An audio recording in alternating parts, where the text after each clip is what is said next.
Salut les amis, on se retrouve mi-septembre 2020 pour une vidéo sur les avantages et inconvénients du sable, de la terre sableuse. Donc c'est une terre dans les Landes très sableuse. Donc on va voir un petit peu les caractéristiques de ce sol et ce qu'on peut faire pour améliorer la fertilité et la productivité. Donc là on se retrouve mi-septembre sur une culture, sur une planche de melon pastèque où j'avais mis 10 bâches.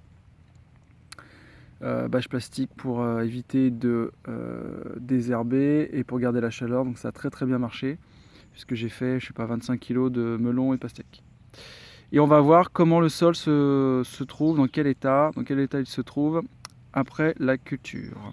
Donc, on soulève la petite bâche là. Voilà. Donc là j'avais enfoui énormément de matière organique, compost, fumier, feuilles, etc. On va voir ce que ça donne. Voilà, donc là, il n'y a plus rien. C'est super sableux, c'est une catastrophe. Donc là, voilà, il reste encore en surface. Donc on voit quoi? Que ça ne s'incorpore pas au sol. Et que c'est hyper sableux. Tout a disparu, toute la matière organique, il ne reste plus que le sable. Donc le problème ici dans les Landes, c'est que sur les terrains sableux comme ça, il n'y a pas de complexe argilo-humique. Donc je vais vous expliquer ce que c'est. Donc en fait, la matière organique s'incorpore assez mal. Donc ça reste en surface. Là, ça a dû être tout lessivé. Donc là, c'est un inconvénient. Premier inconvénient du sable, c'est que donc pas de complexe argilo-humique, très peu d'argile, très peu de limon. Donc c'est une terre qui est peu fertile. Et dès qu'on met de la matière organique au-dessus, ça lessive et ça s'infiltre. Surtout l'été, il pleut, là il a pratiquement pas plu juillet-août. Donc la moindre pluie, hop, ça part et il n'y a plus rien. Donc là, sur un sol comme ça, si vous cultivez la deuxième année sur ça, franchement, bon courage, hein, niveau productivité. Donc en fait, je soulève un petit peu, ça implique des sols sableux comme ça, là, ça implique chaque année, on voit il y a quelques petits vers de terre, mais c'est des petits vers de terre de surface, hein. C'est les anéciques, je crois, je sais plus, les petits vers rouges là, hein. C'est que des vers de terre de surface, hein. Là, il n'y a aucun ver de terre au fond, hein. Il n'y a pas d'argile, c'est vraiment que du sable. Donc là, qu'est-ce que je vais faire à partir du mois de septembre-octobre? Je vais amener du fumier, du compost, des feuilles, des cartons, de la tonte, et je vais mettre 30 cm au-dessus de tout ça et je vais apporter jusqu'au mois de mars. Je vais laisser tout ça se décomposer pour que ça fasse une sorte de terreau sur la première couche qui va pouvoir être utilisée sur les futures plantations. Si je fais pas ça, voilà, j'arrive pas à produire. Là actuellement je suis à 400, j'ai regardé ce matin, 430 kg, 440. Donc il me reste pas mal de choses. Donc je vais, là j'ai encore des tomates. Qu'est-ce que j'ai encore? Ouais, pas mal de les grosses courges là-bas là. Voilà. Donc je vais encore récolter. Et puis les patates douces au fond. Donc je vais encore récolter, je vais arriver à 500. Mais là, sur un sable comme ça, complètement sableux, là, c'est voilà.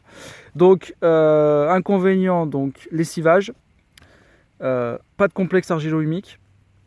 Donc, complexe argilo-humique, c'est ce qui permet une stabilité de la terre sur le long terme avec un mélange d'argile, de sable et de limon et une vraie fertilité de long terme. Donc là, ici, il n'y en a pas. Donc ce que je vais essayer de faire aussi cette année, c'est de rajouter de la bentonite. Donc la bentonite, c'est quoi? C'est de l'argile. Donc je vais essayer de rajouter un petit peu de bentonite pour essayer de créer cette fameuse fertilité de long terme. Si sur les sols sableux, vous rajoutez pas d'argile, pas de limon, voilà, il faut absolument chaque année ramener des quantités phénoménales de matière organique. Sinon, ça ne marchera pas. Que du sable, il n'y a pas de fertilité là-dedans.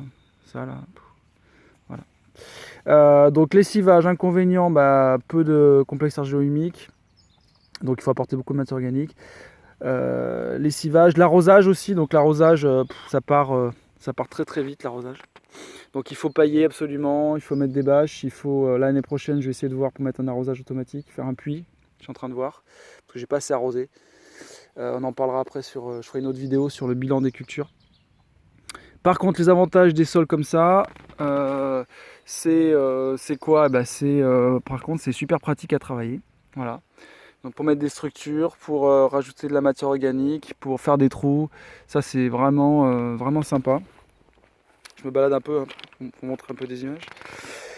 Avant j'étais dans les Deux-Sèvres, donc j'avais un sol quand même pas mal argileux, avec des cailloux. Ça c'est quand même, assez pénible. Là c'est vraiment bien, c'est vrai que c'est le sol sableux, là on fait des trous à 50 cm, 80, on est peinard quoi. Là on monte une petite structure pour faire de la vigne, c'est fait en un quart d'heure quoi, ça c'est vraiment top. Mais du coup ça implique d'apporter énormément de matière organique. Voilà. Donc je vais m'y atteler et je vais faire que ça là, des allers-retours avec les brouettes, je vais faire ramener du compost, je vais faire ramener du fumier de cheval, je vais mettre des cartons.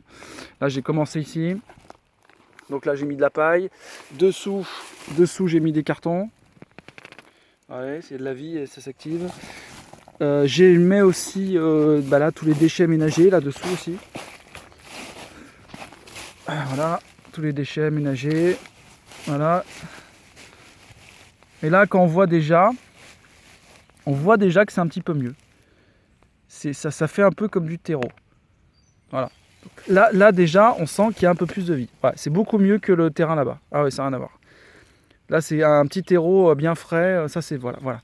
Donc ça, on va dire, c'est après.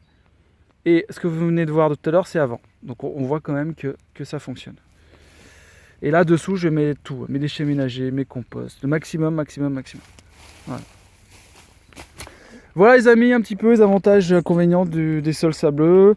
Et on verra dans les futures vidéos un petit peu tout ce que je fais pour préparer mon terrain pour la saison prochaine.